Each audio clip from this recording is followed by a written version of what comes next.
there is on the right side there. It is quite a situation that is a big challenge where you find soil erosion risk is very high in quite a big proportion of the landscape we are working in. So that really speaks to the fact that controlling soil erosion is really a major fact that we have to consider. It's a major activity that we have to consider. And our work in Sebeya, working with the local communities, built into programs that help to control and combat erosion. So that's really one of the key aims of our work. And project components for the Sebeya project is restoration, like I've mentioned, of landscapes.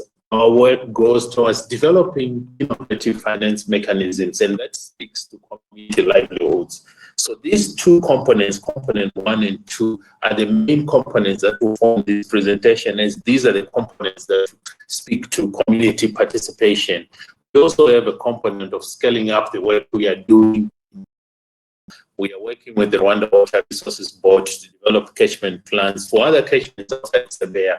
We are working in Lower Kagera, we're working in Congo, and we're also starting work now with catchments and Akanyaru. These 4 level 1 catchments, they don't have these higher level catchments. And through our project, we are developing these catchment plans. But for today's presentation, I will not focus on component 3. And component 4, there is some aspects of knowledge management where, again, we're working with the Water Resources Board, for example, to rehabilitate the water monitoring infrastructure in the country, to improve. We're also working on trying to develop some kind of a citizen science program that looks at how can we involve local communities in data and information collection. That as a tool to not only improve data collection, but also buying from communities in terms of what is the value and importance of data. So these are the 4 main components of our program, but for today, we only touch in on component 1 and 2. All integrated, they all work hand in hand. So our work is coordinated from 2 hubs in Rusiro and Rubavu. We have hub coordinators in those areas who coordinate all the on-the-ground implementation of landscape restoration activities. And like I mentioned, our approach in this work is a community-driven approach, community participatory approach. And initially, in this approach, we are looking at developing what we call village land use action plans. Village land use action plans are the lower level catchment plans that build on the higher level Sebeya catchment management plan that is already in place. So going down to the micro scale, we have local communities taking part in identifying local challenges, local problems, both for landscapes like deforestation, soil erosion, and wherever in Sebeya, another key thing is mining. There's a lot of mining, both legal and illegal, that goes on in the catchment. So local communities sit down and develop village land use action plans based on their better or maybe the best understanding of the landscapes. And then beyond that, the local communities go on to design what are the remedial measures that need to be implemented. Not only identify the remedial measures, but identify the areas and prioritize these measures. So at the end of the day, this development of village land use action plan is a process that it doesn't take a long time. Within probably maybe a week, communities will have been able to identify all the challenges that they face and develop some remedial measures and prioritize those. So the community approach in our project is really this schematic diagram just clearly shows how our program is managed, the program project steering committee. And the Rwanda Water Resources Board is more of like the management authority for this project at a higher level, under which IUC and working together with our partner SNV and CoEB. And the districts, they form a key component because all the village land use action plans that our communities develop, these have to be approved by the districts. Implementation programs have to be discussed together with district officials. So the districts play a key role in terms of validating the village land use action plans that have been developed by the local communities, and then that plan for implementation. Where there is need for hiring private companies for some of the implementation, the districts play a key role in developing tender documents for bidders to be able to bid in for some of the activities. Meanwhile, IUCN and partners will provide technical support to both the implementation of landscape restoration, as well as, like I said, we are developing catchment plans for the other 4 higher level catchments, which is not really part of this presentation. So it is important to note that at the base of this schematic that I'm sharing here, you'll find the communities at the village level. These are the fundamental elements that form landscape restoration program drivers. In this case, that is what defines the work we are doing, and really why we decided to use the community approach is basically one of the key things is to develop buy-in. Like I said, for me, the communities are the tip of the spear. These are the people who will implement any landscape restoration. And as long as you don't have buy-in from the local communities, chances are that that program is not going to be successful because the communities don't see the benefit. And for them to see the benefit, like I said, we have to improve their livelihoods. So one of the key benefits from the community approach is that element of improving community livelihoods, which is key again. So it's more of like this cycle where communities develop buy-in in the activities, one time they have benefits from that. It also is a way to kind of enhance sustainability of the interventions. Again, that builds into the buy-in that communities will have developed. And then, like I mentioned, the Sebeya project is really a pilot scale, which can then be upscaled to other catchments. And we feel as long as we involve communities and benefits that are tangible, that anybody can see, this makes it easy even for application to other catchments and other areas. So we feel the catchment community approach is a key element that at the end can be able to show benefits that can enhance that scaling up. And the table that I show here just to show you how costs can be leveraged on, or costs can be reduced when you use the community approach rather than private operators. For example, here when you talk about forestation, this is from a detailed analysis that has been done, that you find that it's going to cost maybe almost 900,000 francs per hectare to undertake agroforestry. But when you use the community approach, that is significantly reduced, and that is the same thing we've noted with agroforestry. So you are really kind of developing an approach that brings out real value for money at that scale. So these are the benefits of the community approach we are working in, and the process that we are following. Like I mentioned, the Water for Growth program developed the catchment plan for Sebeya, and from that catchment plan, we are going on to develop the village land use action plans, where the actions required, in this case, I give an example of looking at gullies within the landscape, development of dams for water storage, construction of dikes for flood control. These actions are identified at the community level. And then from then on, the implementation is again done at the community level, or they're led by the local communities with actions like agroforestry, tree nurseries. We have quite a bit of work going on in terms of progressive and vertical terraces as a way of reducing soil loss and land degradation. Sebeya program is also undertaking an activity to provide rainwater harvesting tanks for water storage to local communities as a supporting measure And in addition to that, we have other supporting measures. Improved cook stoves will help to reduce deforestation. The need for firewood is reduced when you use cook stoves that have improved efficiency. So these are some of the supporting measures that the project is working with the local communities. And for us, these local benefits of water storage, these local benefits of improved cook stoves, these local benefits of community members being able to produce or grow crops in areas where it was not so easy for them to do that when they develop or construct radical and progressive terraces. These are tangible benefits that communities are achieving. And as a result, their buy-in into landscape restoration is achieved.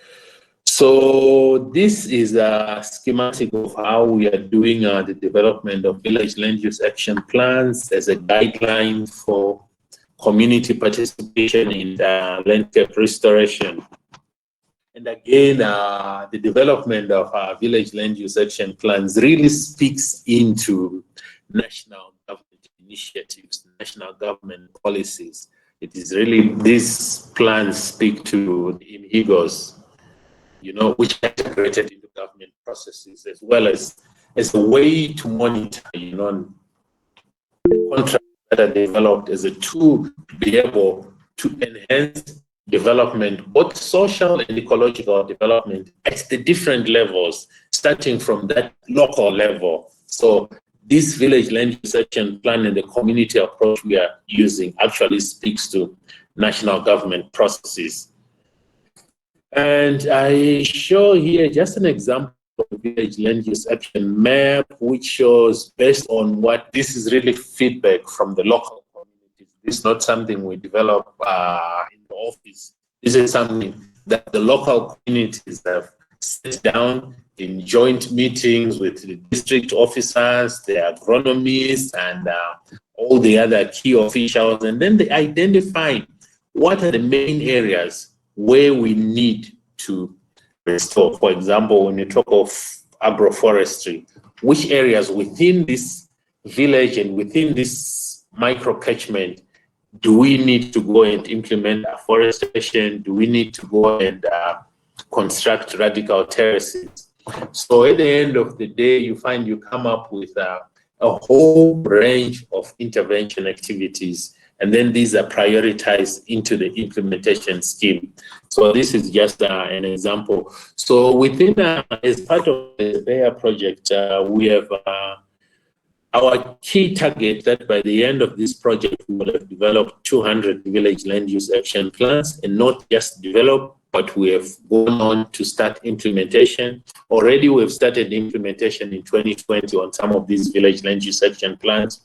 We have a new set of village land use action plans that are being developed now, and we're moving into the implementation of those as well. So the target is that at the end of the project, we have 200 village land use action plans. And here, this is just a pictorial representation of some of the work that has been going on under this project. To develop these VLUAPs really required us at the beginning to train facilitators that would work with local communities, again, to identify through problem tree development, identify the challenges that they face and use local knowledge. So we have community meetings here that where people brainstorm and come up with ideas as part of the VLUAP development process.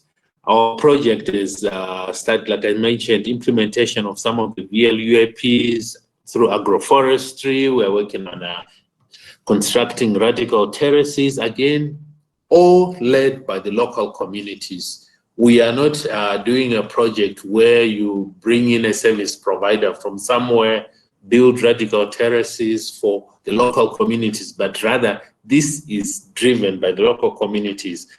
We are working on trenching in forests, the way of not only controlling soil erosion, but also providing a method of dispersed on-land water storage to improve infiltration as well as groundwater recharge.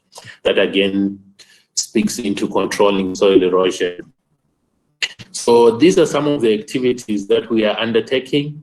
Additionally, as part of this project, working with the communities is how can we improve livelihoods through innovative finance mechanisms. Finance mechanisms that will help. At the end of the day, communities are able to withstand shocks and challenges from things like droughts and floods. So we are working with local communities to develop savings groups. Savings groups are ways in which our community members are able to pay into a savings account funds that at some stage, as and when it's necessary, the same community members can draw on for challenges.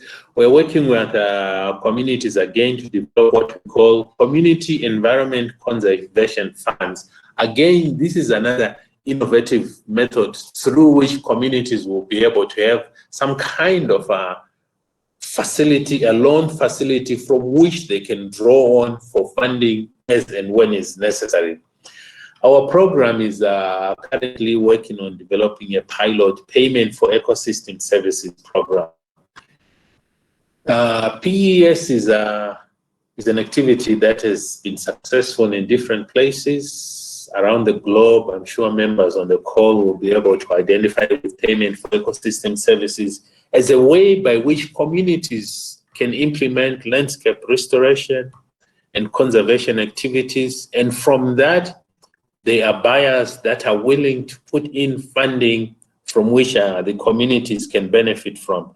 So at the moment, we are working together with our partners, RWB, just to develop a pilot scheme, which is again going to be funded through a fund provided by the Embassy of the Netherlands, to pilot payment for ecosystem as a way to catalyze interest. In Sebeya catchment, we know we have key industries. You know, we have a water company in Sebeya. You know, we have HEP company in Sebeya. We know we have several other private sector players that at the end of the day, if we can influence them in such a way that they can contribute to that funding for payment for ecosystem services, that develops a win-win situation where the water purification company has a win through which the water has less sediments. We are reducing turbidity and sediment loads in the rivers in Sebeya through landscape restoration activities done by the communities, and the water purification company benefits from that. So can they be able to put in some funding that goes towards community benefits? So we are working on developing that pilot scheme as, again, contribution to that community approach to enhance or improve buy-in into landscape conservation.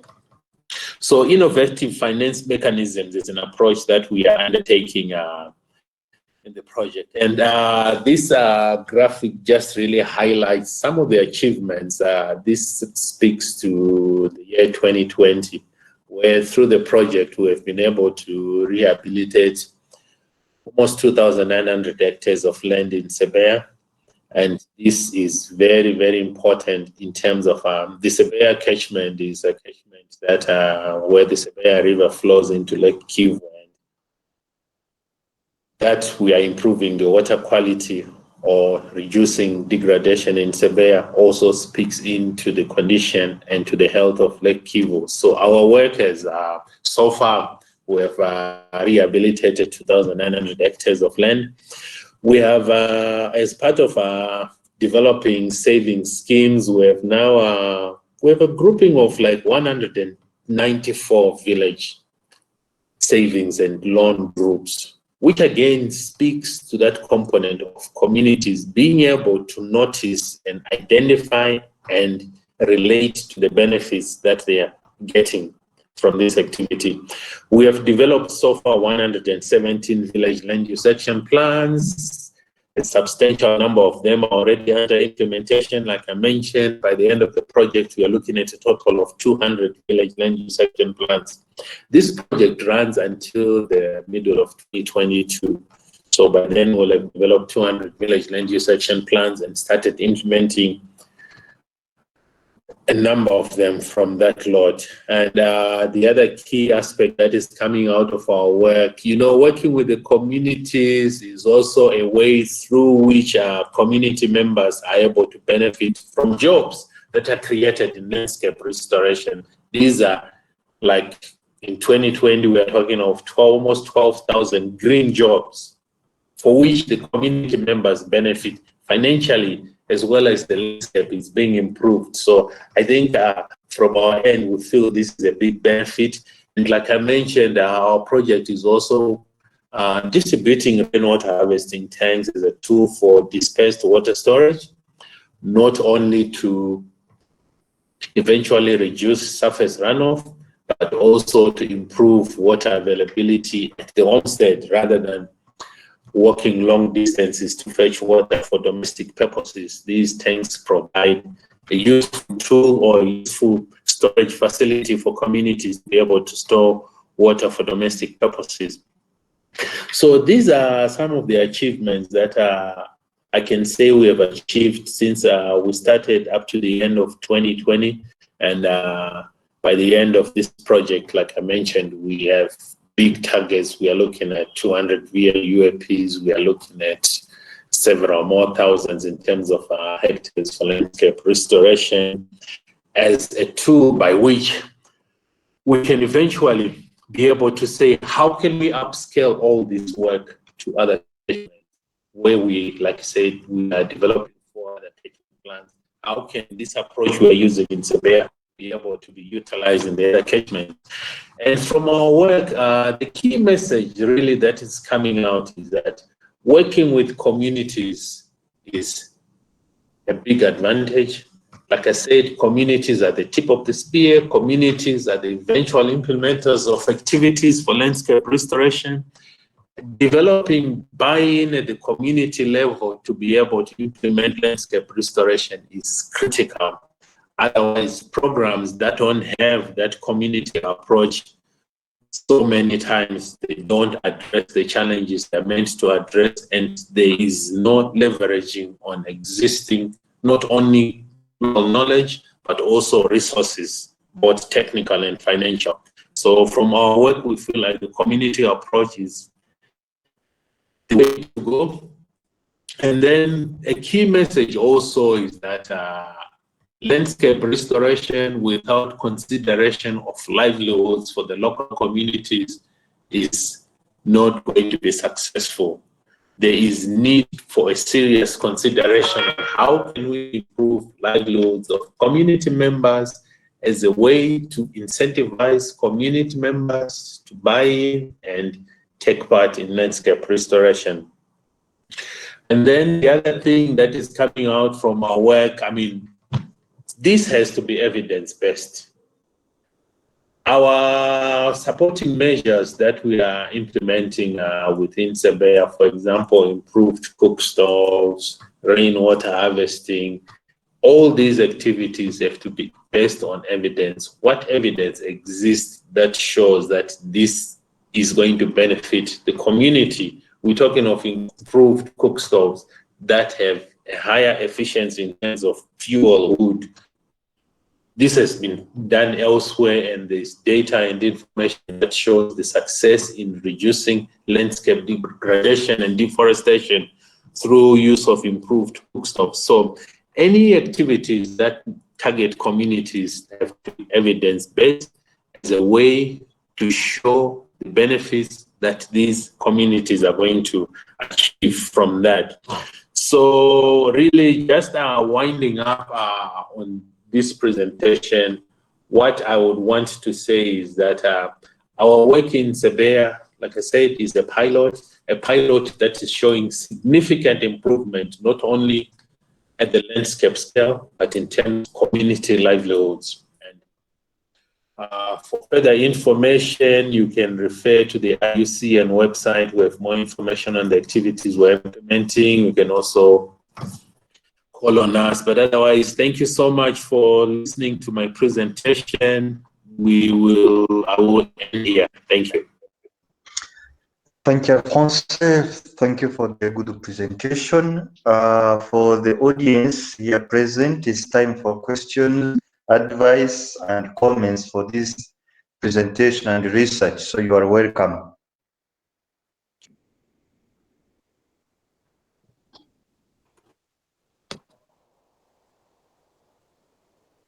While you are waiting for some questions, I can go in the chat room. I can see there is a question from Bernadette Akwiye. She's asking that the table about costs could also be interpreted as communities are being paid less for the same services. Can you please explain the difference in amount paid to communities and what is paid to private operators? This is the question. Yeah. Okay. Can you provide the answer to this question while we are waiting for other questions? All right, yeah, thank you for that question. I've got my colleague here, Naomi. Maybe I'll just ask her to just give a quick response to that. Oh, thank you, Bernadette. Oh, even if I see that she left the conversation, but we can still have a discussion on her point. But maybe we can also give a kind of summary later on after this conversation. So she's asking about the cost because this community-driven approach is like you is cost benefit compared to the service providers. This is not really because of that we are paying less to communities, but it's rather that the private operators can say that they are benefit driven. So when they are working on this kind of, so when they are maybe working on a such project, if they their costs will include, of course, the workers, these laborers, the cost for their payment, but also they will also include their benefits.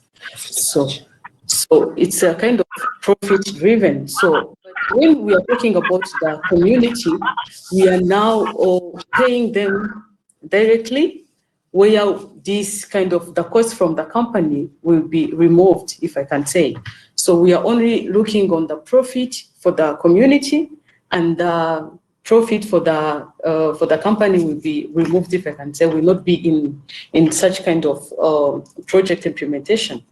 So that's one of my maybe a quick response on this.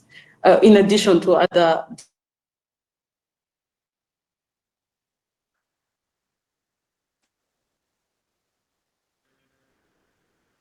Oh, it was your voice. We can't hear you. Hello? Yeah, can you hear us? Yeah, now it's okay. Yeah, now go ahead, yeah. Okay, so something else I can add on by the time we are waiting for the other questions. There is a noise background going on. Umora Gabra Wari. Can you mute yourself? He's muted. Okay. It's okay. Maybe he may mute his microphone. Yeah, he's muted now. Can I talk? Yeah, please. Thank you so much. Thank you so much. I just listened to your presentation with keen interest. You are doing an excellent job. Of course, we do understand that watershed management activity, it is something that will provide the results in some years to come.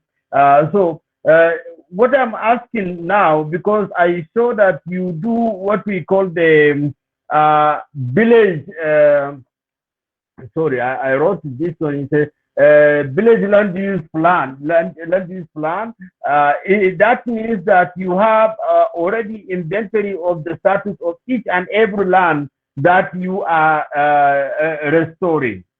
I just a background to my question. Then, if that is the case, where is it possible to get this kind of inventory? Because that is very important, since that will enable in the future people to do the impact assessment of the job that was done in that particular aspect. Two, talking about impact, I believe that already you started some time ago. There must be some impact that you already observed. Can you tell us in brief what are the impact of the job, what you are doing that was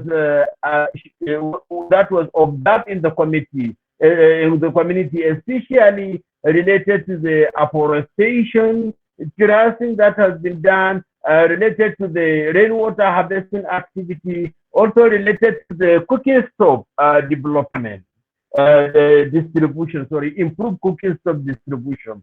The third one is the condition of the local people and the sustainability of the intervention on ground.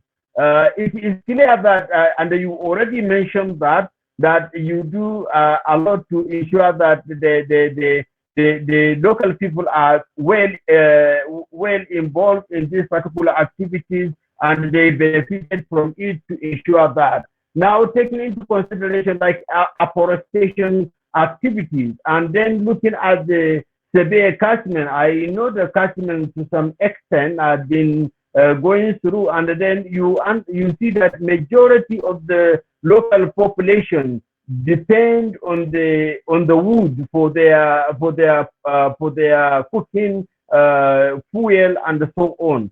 And so how does this distribution of cooking stove and also the afforestation and other things help to improve this particular, to ensure that there will be sustainability on in the forest that is put in place? Or do you have another set of forest that is possible to access by the people to be able to get their wood?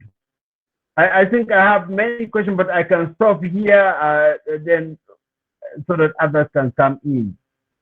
Thank you. Oh, thank you, Professor. Maybe you can mute yourself. So we can Yeah, thank you. Sorry. Yeah, you are right. Yeah, thank you for interesting questions that you have raised. This shows that the presentation from Guzha was quite interesting. So I will start with maybe the third question, where you were asking more about the sustainability. So for the sustainability, this is even what I wanted to talk while we were waiting for the questions. So there is a big difference when it comes to me as a person or as a community member somewhere, or being like having impact on myself, or being part of the group who is making the plan, the implementation, as well as the evaluation. So I feel like I'm part of the process.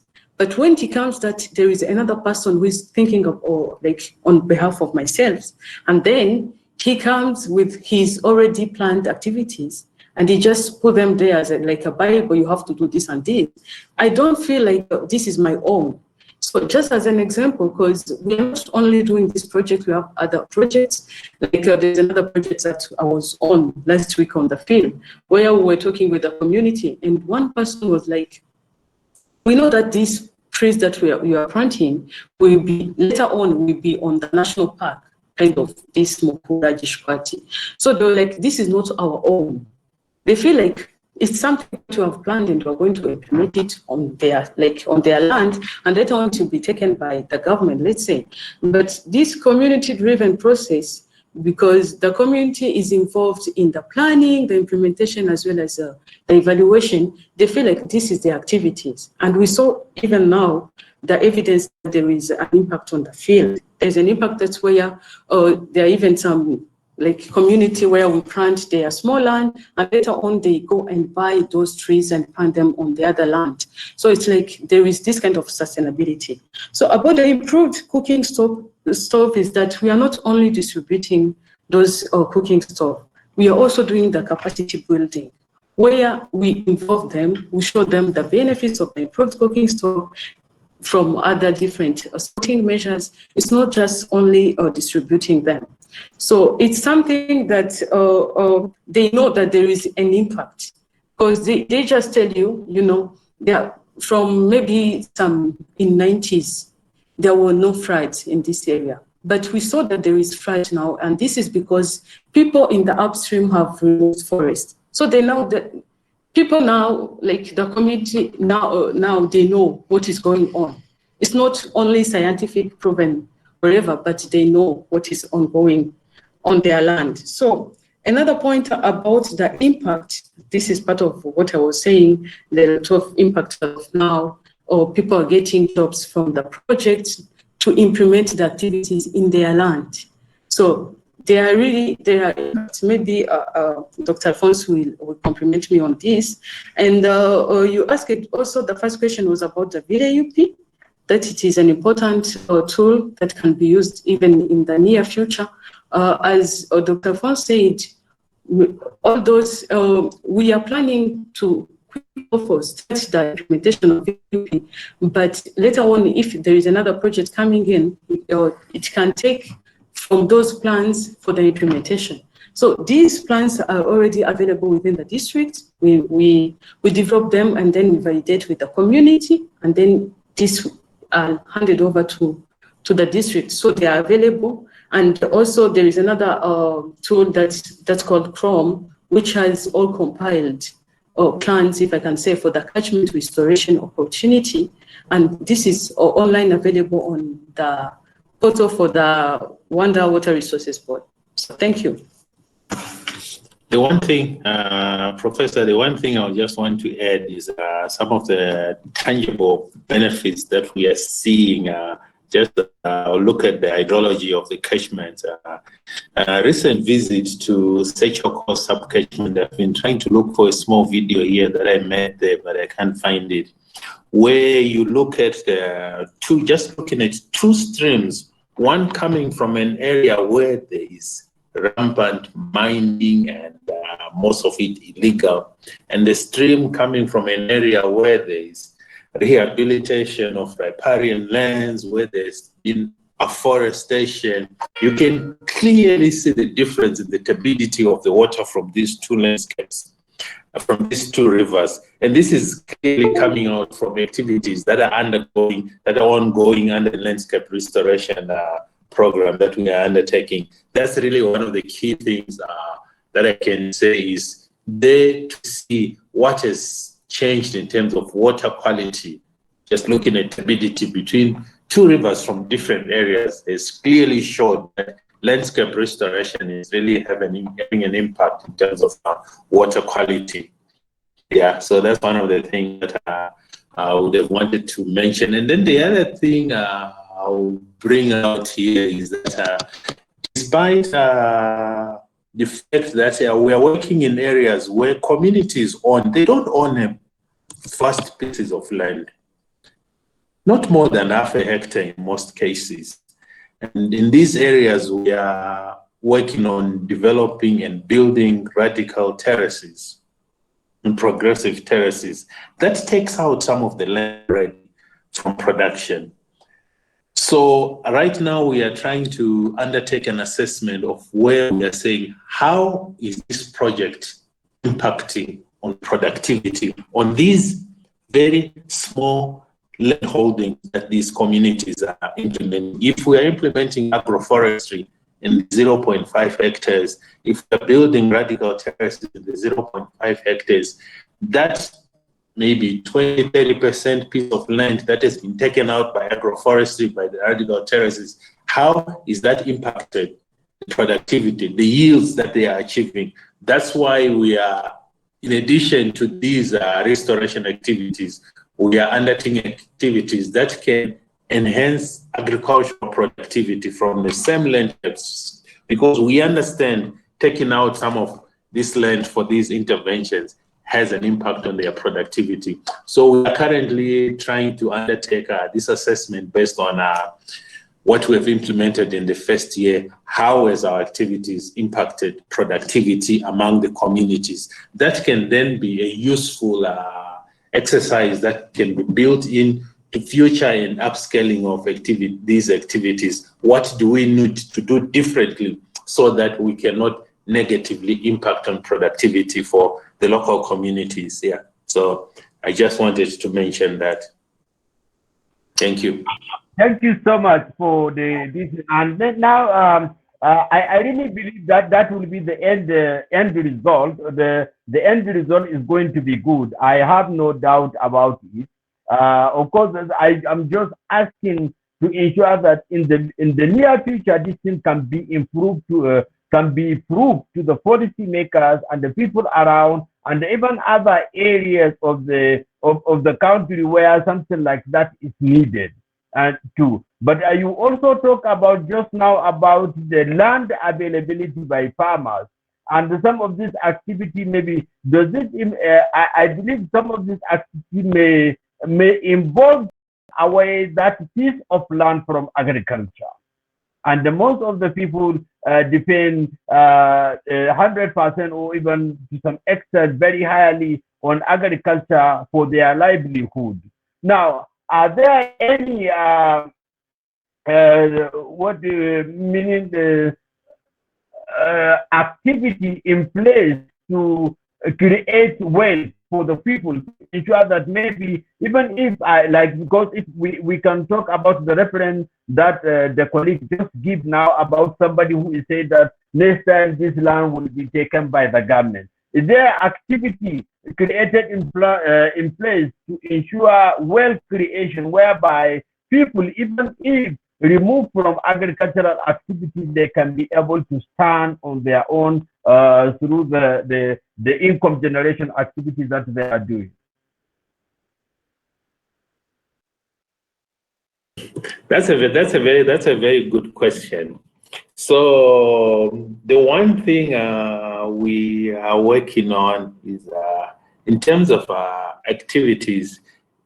First of all, is how can we enhance productivity on this small piece of land we're talking about? Having taken out part of it for this landscape restoration, how can we improve the productivity from 20 tons per hectare in yield to 40, 50 tons per hectare from the same landscape? What do we need to do? So these are some of the activities we are still trying to explore.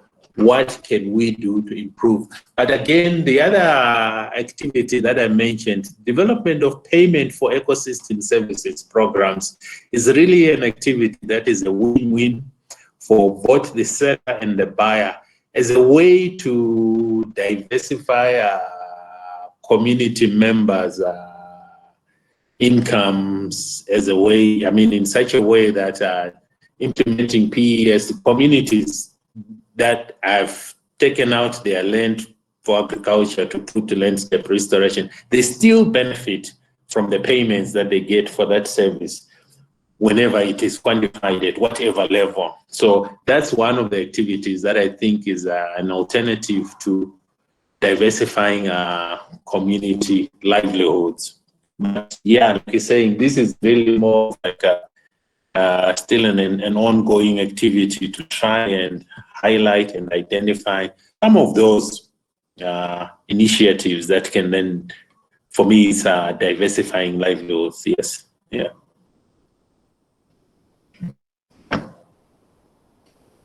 And okay, thank you for the feedback. I think Professor Wari has got the feedback for the questions he asked. If there is any other person having a question, you are welcome. I can see in the chat room there is a message from Anthony Vodacek. With your last statement on small plots, are there yet yield improvements the farmers can see, similar to the case of reduction of turbidity where interventions have been made? I think you are now answering that question. Then Wari, thank you for a very interesting presentation and excellent response to question. Vena, hello all. Thank you very much for your great presentation. I have a small question for you. Around 2010, redirect project piloted payment for ecosystem services surrounding Congo National Park, and there are several publications about the outcome of the project. Did you get a chance to review them?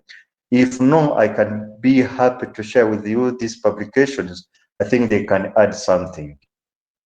This is a contribution maybe from Vena.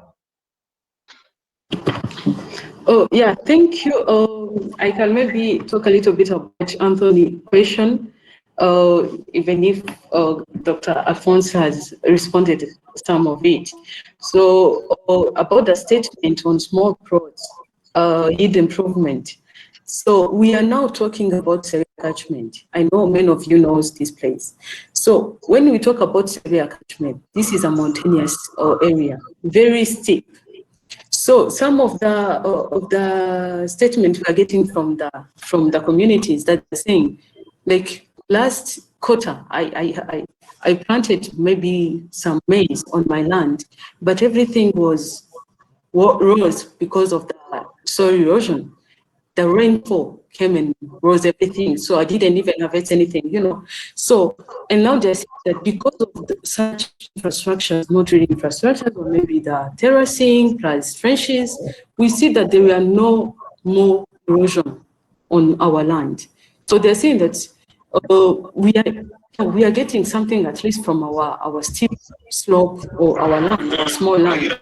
So also, there is a small video here where people were showing their production from now. And I know that JC Habiman, our communication person, has more of these kind of statements, like tangible figures. Maybe he can also share some of the links for those different stories on the field. Yeah, but we see that there are impact as of now. Okay, fine, thank you. Any other question before we? Oh, for the check, do you have any intervention on the feedback? Yeah, thank Come you. on, please.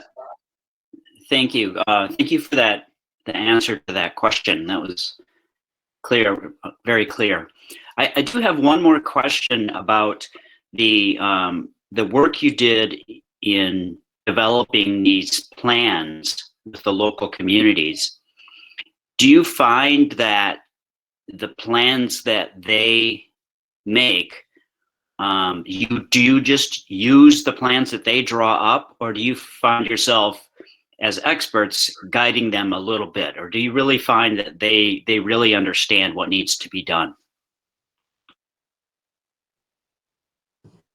Thank you for that good question, Anthony. So in terms of developing these VLU APs, we have we have a team of consultants and experts that we work with in this development, and this team is guiding the local communities in as much as we want to ensure these plans are driven by local knowledge. We still come in with technical expertise in terms of for things like even the basic construction of radical terraces is something that we come in, and we also provide technical support as to how they are done and what would be the most appropriate area, what's the best spacing for these terraces. So yes, these are community member driven, but with technical support from both IUCN, SNV, Rwanda, and Rwanda Water Resources Board. Yeah.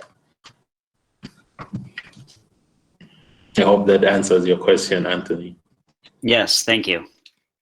Great. Great.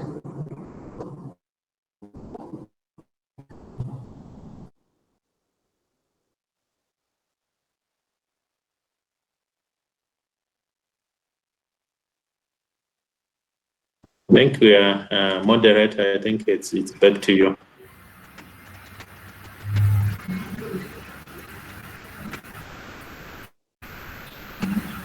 Dr. Venost, you might be having trouble with connection, I think. But in the meantime, I think, okay, he's back.